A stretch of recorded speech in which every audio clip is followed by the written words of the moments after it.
Hi everyone, I'm Rachel Gerber, Denominational Minister for Youth and Young Adults for Mennonite Church USA and the editor of The Gathering Place, which is an online interactive website for Anabaptist youth leaders to learn, be, and connect. And you can join the Gathering Place community at www.thegatheringplace.us. Now every month at The Gathering Place we feature a different theme, and everything we do for that month centers around that theme. This month, we've been talking about what we're calling the camping effects.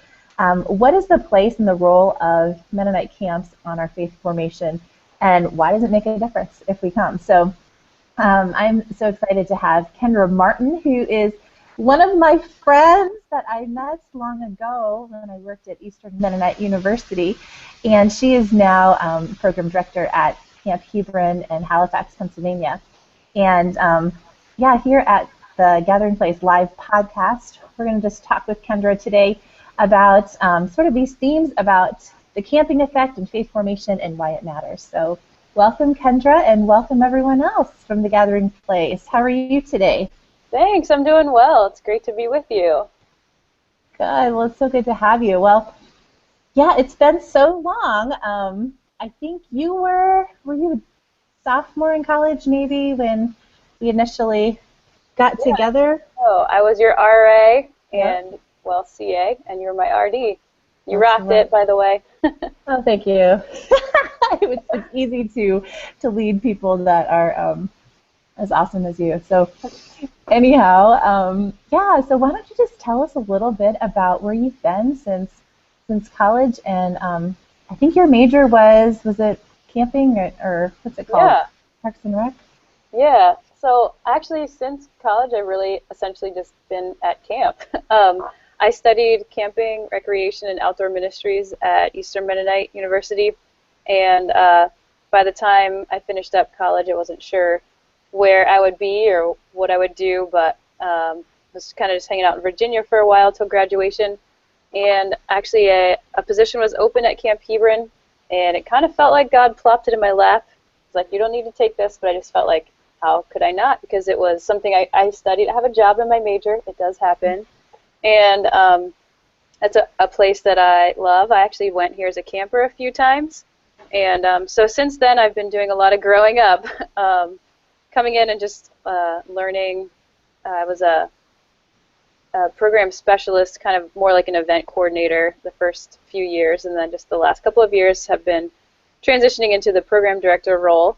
And so been doing a lot of growing up and learning to serve others, and just observing the camp effect in people's lives. So tell us about the camp. Like, what initially drew you to camp? I mean, it sounds like you were a camp kid kind of growing up too. Yeah. So what is it about, I don't know, camp that connected with you? Sure. So my parents just decided to send my brothers and I to camp as we were kids. So my older brothers went before I did, and it was easy to follow in their footsteps. And so when my chance came along, I went like 2 years with friends from church. There was other people from my church that went too. So it was just kind of the thing to do. Like I think my generation, that was sort of just one of the things you did, was went to camp as a kid. And just a couple of years ago, I asked my dad, because I know we didn't have a lot of finances growing up and things like that, but I asked him why they felt like it was important to send us to camp. And he just said he thought it was important for us just to be somewhere else and to get away from home for a little bit. And I just said, well, thank you, because it's had a huge impact on my life. So yeah, as a camper, I enjoyed it. I enjoyed meeting new friends and getting new experiences, and just the counselors, I mean, they're so cool. So it's just a totally new experience, and getting out of your comfort zone. And a couple years later, I went to back to Camp Hebron, and I did some adventure camps, and that was probably kind of the tip of the iceberg of what got me really into being interested in the outdoors, and just realizing how much I feel like we all spiritually connect with the Lord in different ways, and for me it is through being outside in nature, where all the jumble that goes on between my ears, I think it kind of sorts out, and gain perspective of just like God's in control. So yeah, through being a camper, and then I remember when I was getting a little older, and hearing like you need to get a job from my parents. I was starting to think about, well, what would it be like to be on summer staff at camp?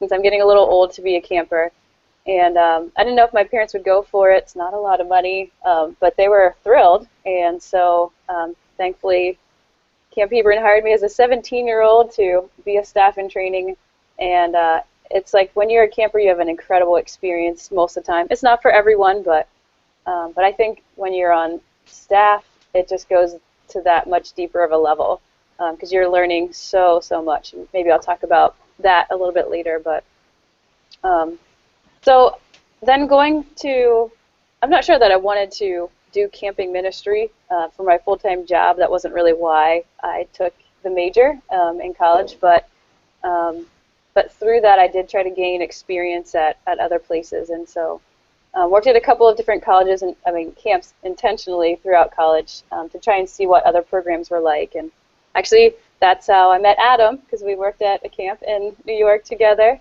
and also served at Spruce Lake, and so just seeing meeting incredible people through all of those places, and it's sort of a community as well, being involved in camping. So That's awesome.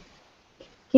Can you name, I mean, are you able to name a few touch points? Like, what is it exactly? You mentioned a little bit about just being in nature and how you connect with God. You know, just sort of sort through that stuff between your ears. But can you name a little bit about what else you think like camp is? Because it's like a lot of adults, young adults, and youth that I talk with, you know, about their faith journey. Like more often than not, most people name like that there is a camp experience that was so meaningful, that was so instrumental, you know, and in helping them realize more of who God's calling them to be. But yeah, I'm just curious, like, what do you think it is about camp? I think a few things are that it is a setting, it's a safe environment, and it's a somewhat controlled environment, and so because of that, there's a lot that you can do. So it's experiencing new things, whether it's climbing the climbing wall for the first time, or just literally being away from home, like without your parents overnight the first time, and you have to kind of fend for yourself and gain some independence through that, and I think that's a huge step in formation for children to see that they are capable of doing that, and they can bridge new friendships and experience new things, and they're going to be okay. I think another thing is just spiritually is I believe that Jesus gave us a lot of examples of how he took time to step away and to go to the mountainside or to be by himself, and those are the times where he reconnected with God. And I know our slogan is where people connect with God, nature, and each other. And I know a lot of camps have similar things about just it's focused on Christ. And so being away from home and being away in an environment where, like, especially if you have siblings, like you're playing a role, even if you're not trying to be like you're the youngest or the oldest or something, or you're a Martin, like things like that. And so at camp, you're really is an opportunity to be who you are and figure out what makes you you, and not from what other people are telling you that you need to be. So I think it's a setting where people can start to understand what really makes them tick and what really how God uniquely created them to be who they are. That's a beautiful way to say that. I never thought about that before, that even when you're home, you are sort of still playing a role. And camp is really a place of stripping away of all the layers that we put on faces. Yeah, absolutely. Yeah. And that's a great way to say that. I've also heard it said that it's like what's the word I'm looking for now? Like a disruptive space where, you know, it's out of the ordinary. It's that jolt from the norm that creates a shift, just a little bit of a crack or a shift in our souls and our spirits, that we're awakened in new ways, I think, to see where God is and how God's moving in our lives. So yeah, and I think it's a different setting to be more open to God and to the Spirit, and just physically being a different place, and it is outside and more natural, and so it's kind of meeting God on his terms, and I think that people come with a little bit of an expectation of what else is there, and is there something for me. So takes What us. is it? Yeah. So what is it that you do at camp that helps to nurture those, I don't know, types of Yeah. faith developments? I see my role as a full-time staff person being one where I'm trying to do all I can to set the stage and create the atmosphere um, for God to do His thing. So I focus my job on trying to make sure that like the details are lined up and the that we've all communicated so that people don't even know that we were setting it up. And I mean, I want to be careful not to say that it's not done in a manipulative way, like we're not necessarily trying to set the stage to get a specific result, but just to kind of make sure I'm doing my job by the administrative things, even the pushing the paper or communicating ahead of time, and trying to get speakers and worship leaders and things like that, and just people here, and then kind of step back and let the magic happen. I mean, God moves in mysterious ways, and it really is kind of a mystery to me of how He uses a place like camp, but He does. Mm, that's neat. So what are some components of your summer experiences for children and youth that you do at Hebron? The things that I do right now. Or just the staff, like what are some programs? I don't know, like from fun stuff to you mentioned the climbing wall. That was one thing. Yeah, I think we try to have an adventure component in each week because it's a perceived risk, so it looks really scary, but it's actually safer than the car drive that they took to get there. But being able to overcome a tangible fear, like a fear of heights or trusting someone to take care of you, can be something that clicks and kind of allows people to like relax a little bit and then maybe be more open to receive a new time of learning. I think we also want to just focus on um, talking about Christ because more and more it's, you can be accepted for almost anything in our culture, but maybe not being an evangelical believer of Jesus. And so this is a place where that is okay, and that is, it's the focus, and it's the thing we want people just to learn and gain more. Um, so And do yeah, you do like devotions in your cabins or yeah. So the yeah. way we do that is we want to have the enthusiasm of a large group because I mean there may be some congregations or youth groups that are fairly small. So I think the camp setting is a place where they can come and where we have the group together because you can just there's just something powerful in a whole team of voices coming together too. But also kind of being crazy. So we have a theme song that we play and just blast it out. We move our bodies because we're just being like your whole self is kind of involved in that. So doing motions and singing and just kind of having the joy of the Lord, just to kind of loosen up, and then sing some other songs that have lyrics that we can focus in on and just try and get us to remember like He is God and we are human and we need Him. And then we have a theme each summer.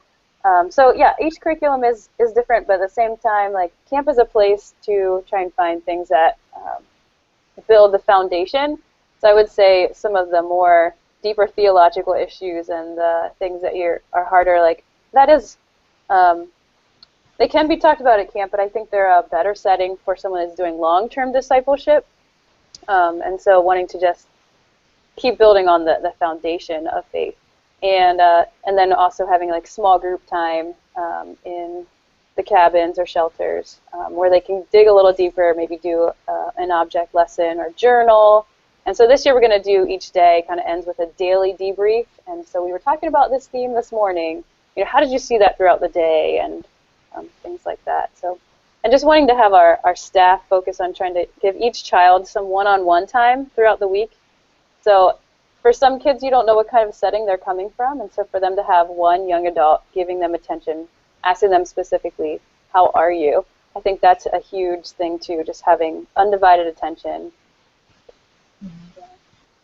Oh, that's really neat. So you've mentioned the role of staff a couple times, and it always blows me away. Like I worked at Camp Friedenswald for 2 summers in college, and looking back on it, like I wanted to go and work because it was awesome and it was fun, and I loved camp, and I went as a lifeguard, um, Mostly because it was like the easiest job. Like let's just be real. Like I mean, it was hard, but like at the end of the night, like yeah, you had more dishes to do, because we were put on rotation more. But come like 8, 9 o'clock, like I could go back to my little room and hang out with my other lifeguard friends Hmm. and not have to go to bed.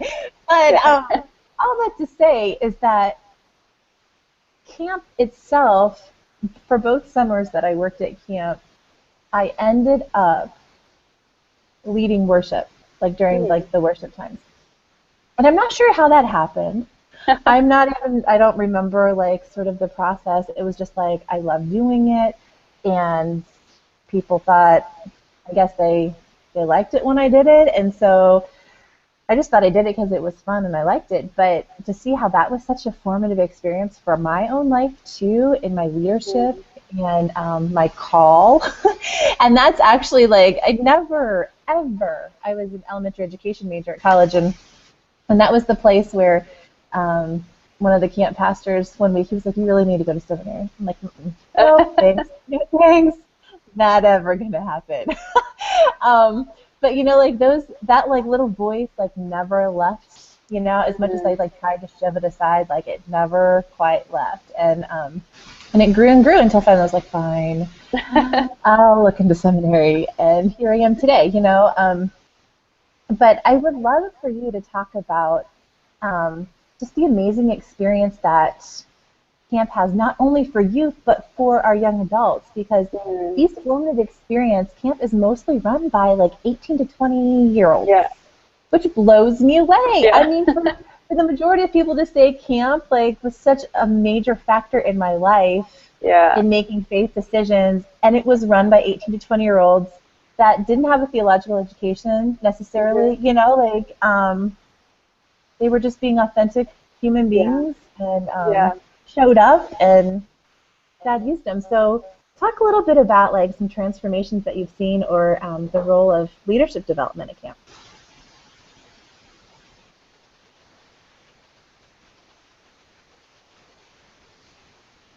Are you there, Yeah. Kendra? Yeah, there you go. Yes. Okay. Now we caught up. Yeah, man, it's huge. So there is just simply being here 24/7, you're engaged fully in the experience. And I think that alone is just being really focused on something. That focus is huge, and just making yourself available and being committed to this experience. Um, yeah, this just I was trying to think through some things that I feel like people learn through, and that I even learned. So you're learning problem solving, like when you've got a thunderstorm, but you were planning to be in the pool. What do you do? And you just have to go with it. So on the fly, you're learning how to make quick decisions, safe ones, and thinking through all the details. How are we going to get them there, and are they going to be safe, and all this kind of stuff. And what are we going to do? Um, and just finding joy in each one of those things. Like at Hebron, I'm sure other places too, we say, you don't have to do this, you get to do this. So like, and even something of like, don't steal my joy. So if there's a toilet to be cleaned, like, I got this. Don't steal my joy. This is my chance to do this. And just having that sort of an outlook on life. And then just group management, like you can't learn that enough. I know that there's a lot of pressure on students to get internships, but one of our summer staff who had worked here for 3 years and finally was like, all right, I really need to do an internship this summer. He just had like 12 interviews at different accounting firms, and he said like all of them asked about, so tell me about your camp experience, and most of them had even heard of camp. And so it's just interesting to see how much that hands-on learning experience really makes you a good employee for all kinds of other things, a good parent, all of that. But just also learning to get along with people of faith that have different backgrounds. Like after my first summer that I was talking about, I remember having conversations about faith with staff, and it just really threw me because they had some different questions than I did, and then I really had to wrestle with those questions. And I would say so I was a junior, it was between my junior year and senior year of high school, I first worked at camp as staff, and I think that was my senior year of high school was my biggest first like growth spurt, spiritual growth spurt, where I was just like, I really have to wrestle with these things too. And it was a really like a lonely time and season in life, and being the only kid left at home and that kind of stuff. But it was started by those conversations at camp, and I didn't feel left alone, but it was the beginning. And so sometimes we need these things that push us out a little bit to make our faith our own. And just hands-on opportunity of sharing Christ, and not just sharing it through words or handing somebody a tract on the street or whatever, trying to do your duty. You're living it. Like, you're sharing Christ by living it. You're needing to work on compassion when there's a kid who's crying at night and you just want to go to sleep, but they miss mom, like rubbing their back and soothing them, that kind of thing. And then just also being a role model, and whether you want to be or not, they are looking up to you.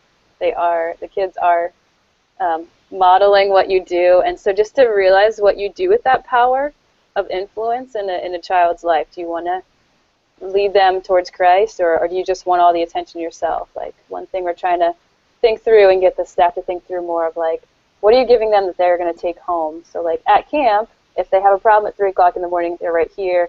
There's a high of just being around people that care about you, but what about when you kind of come back down, or something happens and you don't have someone that you can talk to right away? Like, what are we giving them? And I'm hoping that it's Christ and the Word of God, the read, and a community that they can touch base with. So there's a lot to learn and a lot to gain, and but I think everyone would also think that they learned so much more than they gave. But Absolutely, that's great. Well, Adam and Clayton, do you guys have any questions for Kendra about, or you can tell us a little bit about your own camping journey too, yeah. camping experience. Love to hear about it. Well, the idea, your question, Rachel, about camps being run in large part by 18 to 20-year-olds is something that we've talked about a little bit too, and it is kind of interesting that well, not just we, but that parents and families trust their kids to 18 and 20-year-olds. But one thing that I thought of as you were answering that question, Kendra, was just the enthusiasm too of that age group. And sometimes maybe there's enthusiasm and simplicity even of faith that seminary is great. It was a good experience, but it kind of complicates things too. Be a whole lot more to think about. And so sometimes, yeah, maybe just that simplicity of faith and youthfulness that just brings an energy that really, really meets the kids and God uses. Yeah, definitely. That's great. My experience with camp almost primarily comes from last summer. I was asked to speak at, or be the input speaker at Camp Mennonite here in Kansas. And, I'd never been out there before, not really been to much camping stuff before. But there was something very interesting, and I think you called it the camp effect. And say that one of the things you see yourself doing is observing the camp effect. So I guess I'd be kind of interested to hear more about what that means to you, and what you view, I guess, that piece in the entire scope of discipleship. You also mentioned that you're doing some foundational work that hopefully will be part of the long-term discipleship that I assume you meant happened in church and mentoring relationships and stuff. But yeah, talk more about this camp effect. I'm interested in that. Yeah. But I think about it a little bit. It's hard to put it into words. I think part of it is just the setting of when you do step away and when people are together for a common purpose. For the kids, like, they're there to have a fun time, and through also learning about Christ. And so they're focused on being there and having a great time and living life and being kids and playing. Maybe there are some kids who come to camp that they don't have an opportunity to just be a child and to play. And I think I'm sure there's research out there on how psychologically that helps a child to develop, just being able to use their imagination and to be doing interactive things with learning things about their peers and how to get along. And then in an environment where the staff, their focus is on the guests that we serve, and so having that attention also makes them feel safe. I was just hearing, I was at a conference that was for foster and adoptive families, but it was like just good life skills, and they were saying how every child needs to feel safe, needs to know that they have a voice and that they are precious. And just those basic things that can really make someone feel okay. And so the camp effect, I think, does, in essence, reach those three things. For each child to be free to be who they are without having labels put on them. It gives them a voice to be able to enjoy their week and play. And then just the whole thing of getting one-on-one attention, or even just having time to be with friends like that, shows that they are precious, that there's a God who created the universe, who loves them and wants a relationship with them, and they have an opportunity to learn about that. They're precious. And just to be in a safe setting where there's new experiences, but we do try and do as much as we can to manage safety as well. So the camp effect, it really is, it's a little bit indescribable of just, that's kind of the God factor, I think. And so something that I think would be even neater to develop with youth leaders would just be, it'd be so great to be able to be like, where's this child at? Is there anything we can speak into? And then one thing we try to do with follow-up is if we do see someone have like a deeper commitment or have like a great conversation, try and give those tools back to their church or their home youth pastor and just say, hey, here's an opportunity for you to follow up with this. And we'll encourage the child also to follow up with having a group somewhere and plugging in and trying to connect with churches who are near the camps and just say, hey, we really want to, we don't want to see that each one of our own ministries is like just this island by itself, but that we are all part of this child's faith development. And how can we partner together to do that? That's great. Thank you. Mm-hmm. So why do you think we should be encouraging our youth to go to a Mennonite camp? I mean, like, if you could, like, well, you kind of are, like, on a platform right now, like, to the Mennonite church, to the world, actually. Why, like, what would you want to tell people about, like, parents or churches, like, about summer coming up and wanting to send their kids to camp if they're on the fence? Like, what would you say? Like, what's your advertisement? Yeah. Well, I don't want to just take away from the fact that this is definitely not the only place that children receive faith formation, and just how much we're just trying to come alongside of what is already happening in the long term. And so, in that sense, we're just here to encourage what you're doing, and maybe to have a broader perspective or a different perspective. Doesn't have to be broader, but just it can be something that can encourage, if parents or youth pastors are sharing Christ with their kids, they hear it again in a different setting. And like oftentimes, the testimony of 2 or 3 makes something even more known. And so to hear it, not just where they hear it on Wednesday nights or Sunday mornings, but also like a whole week at this place. They didn't know anybody, but they're saying the same message. Maybe there's something to this. And then, as they're going through their different stages of life, and they're being like, well, this is just what I grew up hearing, but if it's from more than one place, it just kind of reinforces what is being taught there. And really just to help kids to grow in their self-confidence that they are a person and they can form new friendships, they can do new experiences. Like I can't emphasize enough how having experience and opportunities for new things is that. And I also just think in a little way, the connection of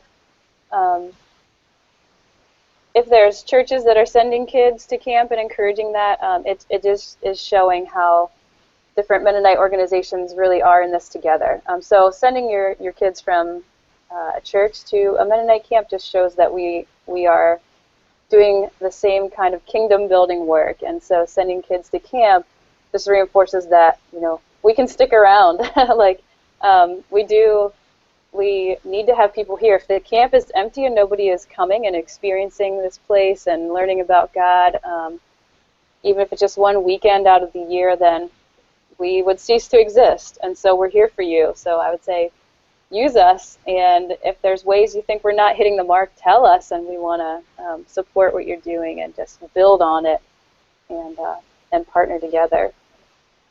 I think that's a great word. It's not necessarily just summer camp, but, like how can we utilize as youth ministers, like our camps throughout the year, fall retreat. Maybe it's a senior getaway weekend to kind of talk and, share concerns and hopes and dreams for, next stage of life and discernment of colleges or whatever. I mean, it could be, the sky's the limit, but to use camp as that other space that helps us get away from our routines and rhythms. And one thing that we do, for those who are in full-time ministry is it's important for us to practice that connecting with God too. And so one thing that we do, I'm not sure how many other places, I think that other places do it as well, is you need time away too. So as a youth pastor, as a youth leader, come take a retreat. We do them for free, just because we know how important it is that you're connected to the vine. And so, this space is here. We actually had a youth group last fall there was a retreat that was talking about the Sabbath. And so as inspired by that retreat, then they came and did a day at the end of the summer where the kids did like a solo day in the woods and had like 8 hours where they were like totally disconnected, and it was a stretch. I think there was a lot of like caterpillar poop coming down on them, and there were bugs, but to learn how to just take silent time. It's also just a space. It's fun, crazy, incredible, lots and lots of activity during the summer, but it's also here year-round for your use too. Absolutely. Well, thank you so much. Do you have any final words, or Adam, do you have any final comments or anything before we get another question? You talked about sort of for youth leaders to come, stay, have a retreat, that kind of thing. But how do you keep? Well, I guess kind of two parts. I mean, how do you keep yourself grounded? How do you keep yourself sort of strong in the faith, strong in ministry when you're in the midst of it?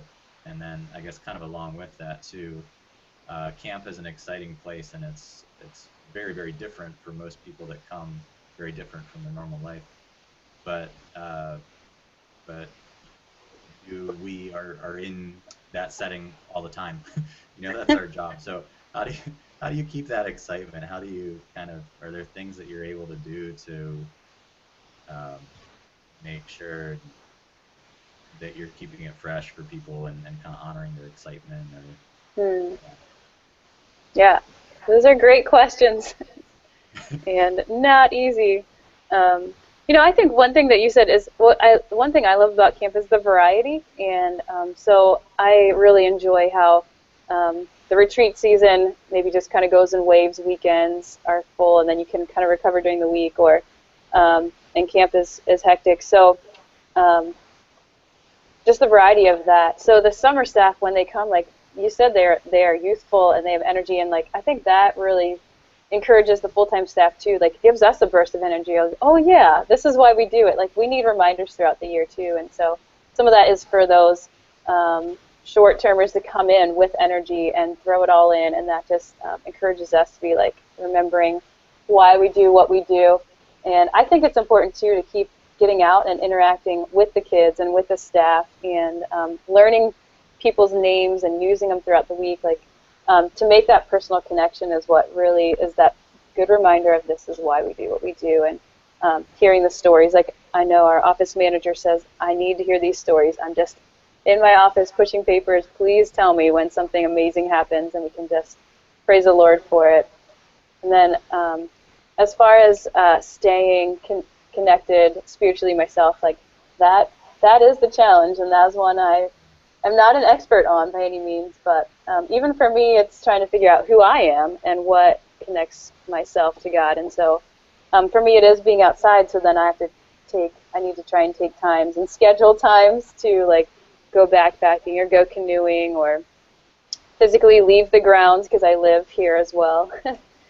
So trying to find that balance of my own time. And I've heard of other camps who do it more regularly than this. We just started doing it once a year, but giving each full-time staff a dog day, a day alone with God. So it's an extra day that you just go and you need to connect with Him. And yeah, it's important to stay connected outside of camp in the community or in a small group, and to go to church when you can, or be connected to a group that will be keeping you accountable to. Like just being a mentor is pretty easy at camp because you have people coming in under you, but also having a mentor over you that can you can talk about those things honestly. I think those are all good tools that often need sharpening.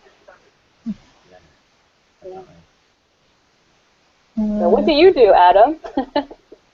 What do I do? Yeah. Well, that's what I'm asking. No, it is. It's challenging balancing two forms of ministry. Yeah. Sometimes kind of get away from one and go to the other can be refreshing. To be kind of focusing on things in different ways. But I think it's easy for me to kind of not get away from it completely and have just the time with God being just about me spending time with God, not about spending time with God to prepare for some aspect of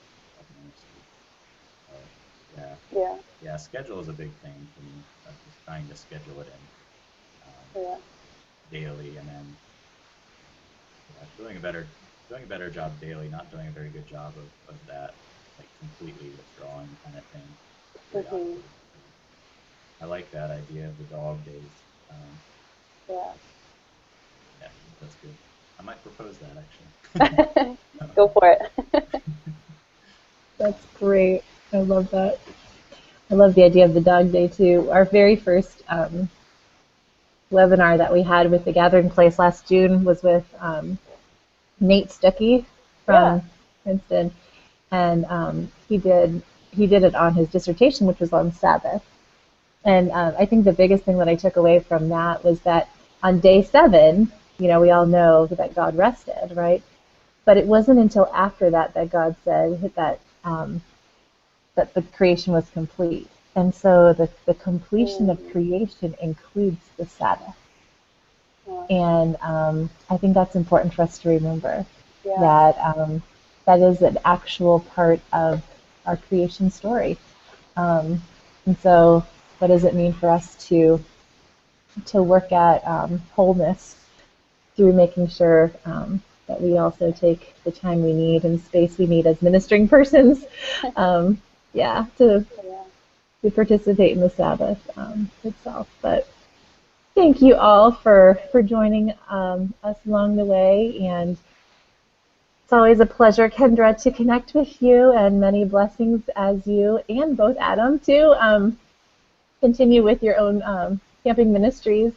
And for any of you who are interested in finding a Mennonite camp close to where you are, I invite you to go to the Mennonite Camping Association webpage, which is at www.mennonitecamping.org, and you'll find a list of all the different types of Mennonite camps from both the United States and Canada. So I'm sure that there's a camp near you. So take advantage of it, and blessings to all of you as summer approaches and the kids will come. So until next time, take care. Bye.